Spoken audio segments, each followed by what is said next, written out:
Welcome to another interview in our FM Expert series. It's great to have Lorri Rowlandson with us. Hi, Lorri. How are you? Hi, Beth.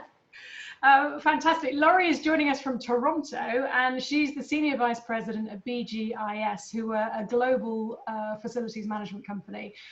And Lorri is going to share with us not only the secret kind of behind her role, but also how we can implement innovation, which I believe is your area of expertise, and how we can make some of our ideas actually come to life and not just stay in the boardroom. So Lorri, over to you. Oh, thanks so much, Beth. So you asked me to share a little bit about my role and how I actually sponsor innovation. It's a challenging topic because innovation is often an idea, but you want to get it implemented. The whole idea is not to just have an idea, it's to achieve some sort of an outcome or result. And so how do you actually take it from idea to results is really the question, right? We have a philosophy at BGIS called practical innovation. I work with engineers. We're a very different organization. We're technically led versus brokerage led. And engineers, if you've ever worked with engineers, they like to measure everything. Yep. And they like to talk about results. So, and I think that's a wonderful hybrid or fusion with the ideas, because we hold our ideas accountable for actually achieving something. So one of my pet peeves, Beth, is if you go to these conferences and you see these big budget, like Fortune 10 kind of companies that have like teams and armies and hundreds of people and big budgets to implement innovation.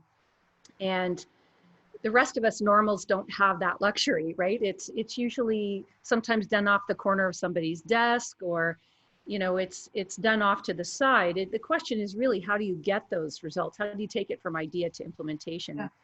Our philosophy around practical innovation is to really look at how you move the needle in the immediate fiscal year and the next fiscal year.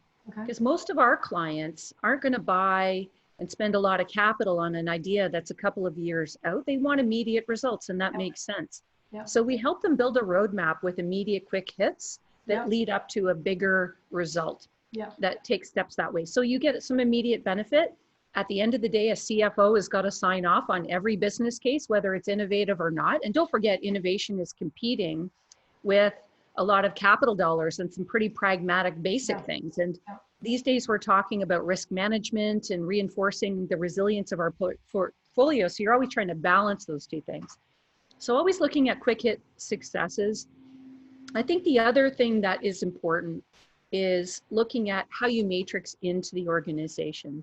So we have a very strong matrix into the actual product lines and operations. Yeah. And our CEO holds those product lines and accounts accountable for actually implementing an innovation. So it's not, and creating some sort of a result. So it's not, did you just pay lip service to the idea? Did you implement it and it was a failed pilot? We actually, our metrics, our outcomes are based on results.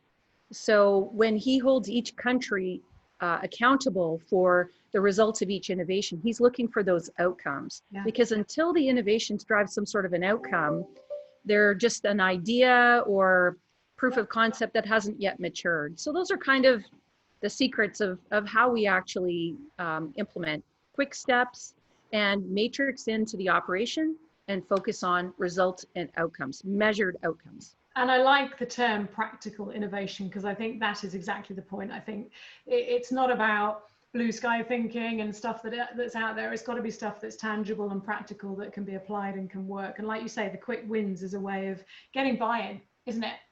And keeping. Absolutely. Yeah, brilliant. And more investment. Fantastic, Lorri. Thank you. Share some more of your wisdom with us, because this is fantastic. And you've got a really quite a unique insight, I think. What else can you share in terms of your role and how your sort of role developed and how you came to specialize in this area? Well, it's kind of a funny story, but I accidentally ended up in this area, and partly because of my interpersonal skills, not because I'm an expert on the future. And I don't think any of us are, but I am really curious. I'm a continuous learner. My background is actually operational. Okay. And I think sometimes that makes you a better innovator as well, as when you've had some frontline experience and you know what matters. Yeah.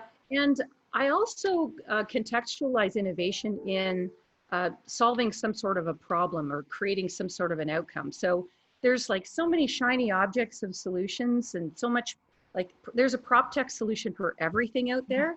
But you have to right size and focus, because otherwise you could go blind with all the shiny objects. You really have to be very purpose driven as to which solution will solve the goal and what you're trying to achieve. So I see a lot of people stampeding towards solutions without really articulating what problem they're solving, problem or opportunity, and how they measure success. Because also the data output from the solution has to be able to line up to how you're measuring success. So that's important. I would say how I grew into the role was I just have a natural inclination for learning, being curious, and I am very good at creating order out of chaos. I am completely comfortable in the unknown. In fact, I thrive on it and I love it. And to me, it's like conquering a challenge when you can create a process or a system out of something that hasn't existed yet and actually help people with a framework to make progress forward instead of just confusion. So it's a bit of my own personality. And honestly, our CEO, Gord Hicks, who I report to, I thank him for his leadership and allowing us the reins to be able to find our own path to innovation. So he's given me the reins to be able to develop this role. Yeah. And like you say, I mean, innovation, it starts with a problem, doesn't it? Yes. And I guess it's a point of saying, in your role, I mean, so much, I suppose, of what you have to do in terms of finding solutions is listen to whoever has the problem or where the problem is coming from, because you may have ideas, but it's that person's problem, isn't it? That organization's problem. It has to be a solution that fits them. Yeah, and you know what I see, Beth? I see a lot of organizations, they'll get a cold call from a prop tech company, some solution, and they'll go, hey, that's cool. And yeah, maybe it is cool. And then they'll try to pilot it. They spend calories and effort, and then it gets up to the CFO, and the CFO is underwhelmed. They're just, it doesn't really move the needle in what matters to them. And yes, it doesn't diminish the fact that it's a cool solution. It's great, but it really has to be pointed at some sort of outcome, moving the needle in a very measured way if you're going to get it approved. Yeah. And so I always, I call it ready, fire, aim. When you start with a solution without the problem, you really have to know what you're aiming the solution at. And that's a discipline I'm always making sure that if it hasn't been articulated, then that's part of the facilitation process that we include.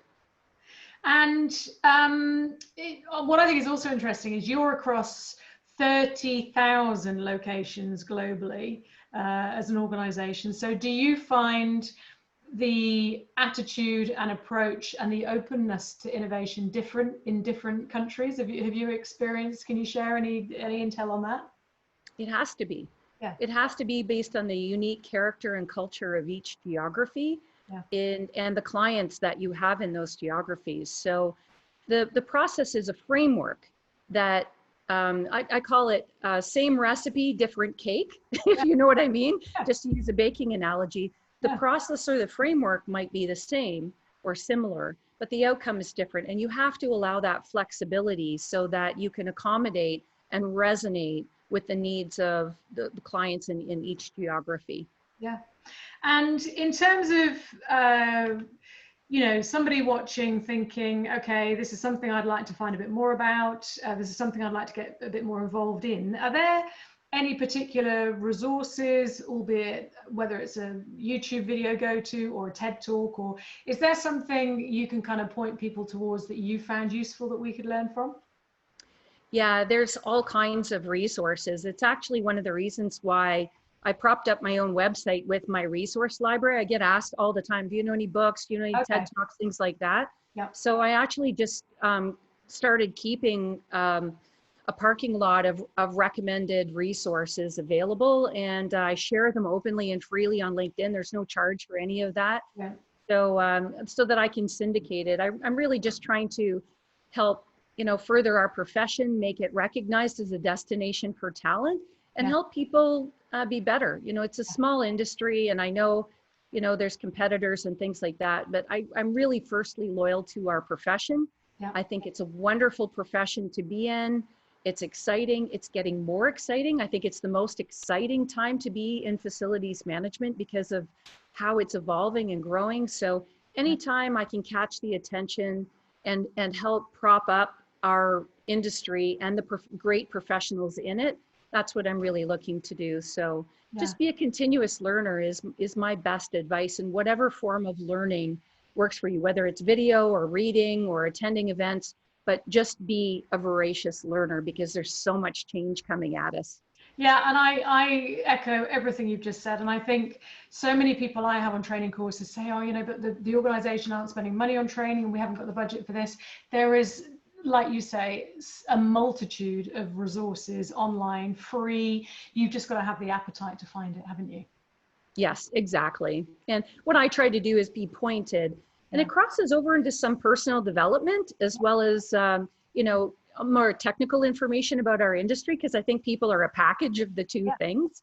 So I get asked about a lot of career advice as well. And I think that they work together in our profession. But I share those resources openly. But again, each person is individual. What you're curious about, what you want to know about is very individual. There's so much information out there that's available for free or very cheap.